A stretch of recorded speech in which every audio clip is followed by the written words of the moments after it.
जब भी कैंसर की बात करते हैं तो हम अक्सर कहते हैं कि भाई जागरूकता नहीं है। तो मैं आपको एक वाकया बताती हूँ कि मेरे ही घर में मेरी जो हेल्प है उसने मेरे से पूछा एक दिन कि दीदी आप करती क्या हो। तो मैंने बोला मैं ब्रेस्ट कैंसर की स्पेशलिस्ट हूँ।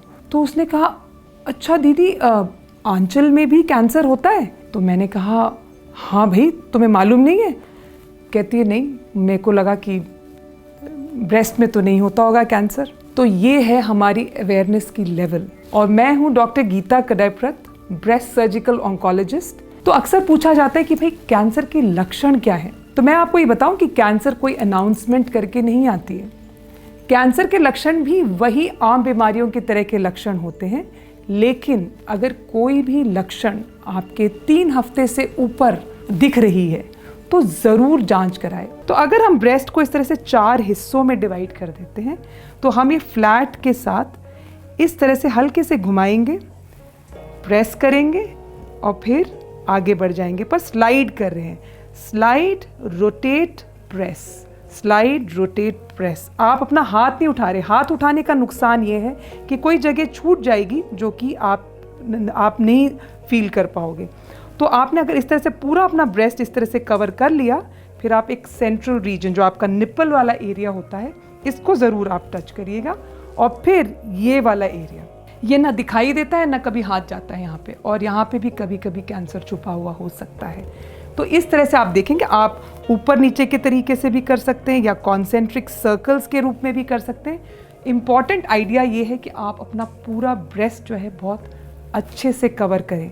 तो जो राइट ब्रेस्ट है तो आप अपना लेफ्ट हैंड यूज़ कर सकते हैं, और लेफ्ट ब्रेस्ट है तो आप राइट हैंड इस्तेमाल कर सकते हैं। और इसी चीज़ को मैं लेट के करने के लिए इसीलिए कह रही हूँ क्योंकि जब आप लेट कर आप थोड़ा सा ज़्यादा प्रेशर लगाएंगे, क्योंकि वो लम्ब्स जो आपके मसल के पास है वो आपको लाइट प्रेशर से नहीं पता चलेगा।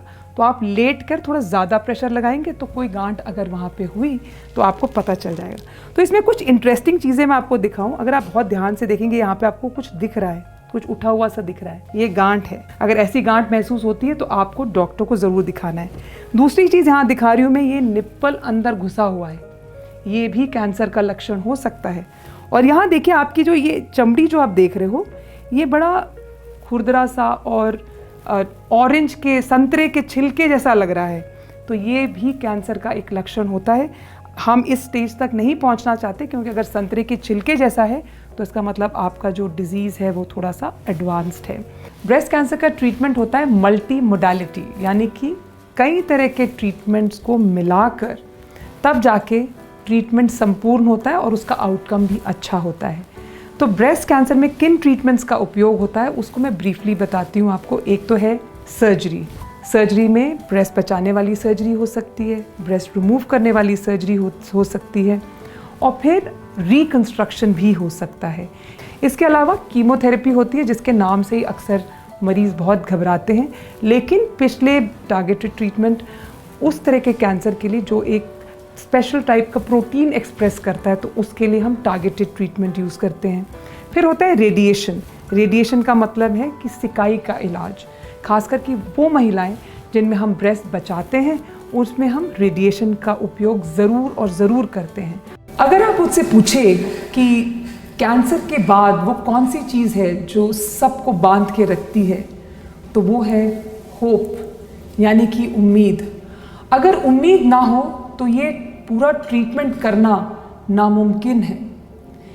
इस उम्मीद के सहारे ही मरीज़ इलाज कर कर अपनी ज़िंदगी को, मैं कहती हूँ, पहले से बेहतर जीना शुरू कर देता है। जब मैं ब्रेस्ट कैंसर के पेशेंट्स से मिलती हूँ फॉलोअप में तो मुझे एक अद्भुत ऊर्जा का एहसास होता है। और यही चीज़ जब हम ब्रेस्ट सपोर्ट ग्रुप में देखते हैं तो वहाँ 25-30 महिलाएं जो इस दौर से गुजर चुकी हैं, जब वो साथ आती हैं तो आप अनुमान लगा सकते हैं कि कितनी ज़्यादा ऊर्जा होती है। और ये महिलाएं जो इस दौर से गुजर चुकी हैं, जब उन लोगों का हाथ थामती हैं जिनका कि अभी ये सफ़र शुरू हुआ है, तो वो भी प्रोत्साहित होती हैं और उन्हें भी वही उम्मीद की किरण दिखती है, और जिसके सहारे वो फिर इस जर्नी के पार बड़े आसानी से जा पाते हैं। Thank you.